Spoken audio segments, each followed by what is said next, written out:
Le mouvement paysan international Via Campesina lance en 1996 le principe de la souveraineté alimentaire. La souveraineté alimentaire, c'est le droit pour les populations et les pays ou un ensemble de pays de définir leur politique agricole, leur politique alimentaire.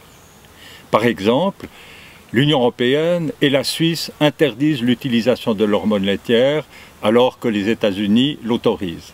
Cette interdiction a été jusqu'à maintenant respectée par les pays tiers. La souveraineté alimentaire, ce n'est pas un repli sur soi, ce n'est pas l'idéologie du nationalisme. Les mouvements sociaux qui soutiennent ce principe expriment une solidarité transnationale. Avec la souveraineté alimentaire, on fait appel au marché aussi, notamment pour compléter l'approvisionnement des populations. Si les pays qui s'engagent pour le principe de la souveraineté alimentaire ont l'obligation de ne pas nuire à la politique agricole et alimentaire des pays tiers, ils ont le droit aussi de prendre un certain nombre de protections. C'est notamment des taxes à la frontière ou alors la mise en place de quotas d'importation échelonnés selon l'évolution des récoltes. C'est souvent le cas en ce qui concerne la production de fruits et de légumes. Ces mécanismes pour réguler le marché sont des mécanismes qui existent depuis de nombreuses années. Tous les traités qui ont été signés au sein de l'Organisation mondiale du commerce, l'OMC, ont déjà intégré ces enjeux-là.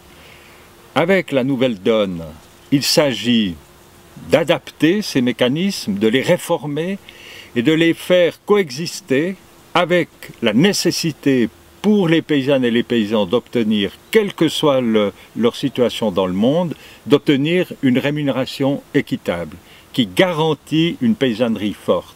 C'est aussi adapter toutes les mesures environnementales nouvelles liées aussi aux nouvelles perceptions, aux nouvelles menaces aussi concernant l'environnement, concernant la nature.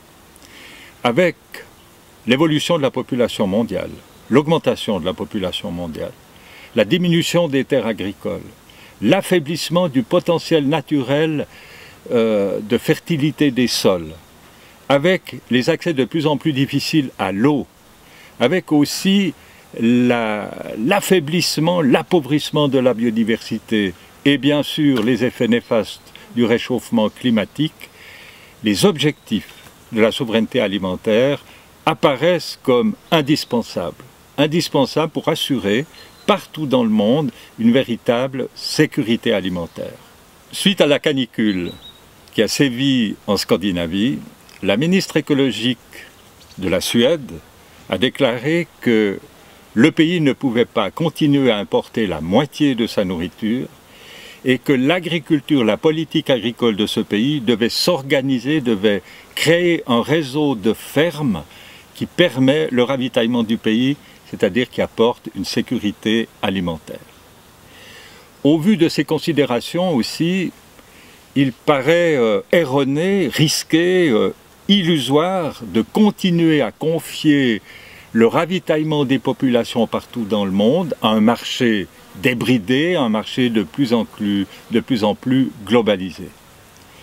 Il est temps que les populations et leurs gouvernements, les pays, reprennent le contrôle de leur politique agricole et de leur politique alimentaire. Il est temps que la paysannerie aussi reprenne pied sur ses propres terres, que la paysannerie se remette à jouer ce rôle fondamental de la culture de la biodiversité en mettant dans les terres nourricières une diversité de semences. Parce qu'on sait aujourd'hui que la sécurité alimentaire de demain, c'est notamment le retour à une biodiversité régionale, locale, qui fait appel aussi au savoir-faire ancestral de ces générations de paysannes et de paysans qui partout dans le monde ont travaillé sur l'amélioration des semences. L'initiative du syndicat unitaire, elle permet de redonner confiance aux paysans et aux paysannes de ce pays.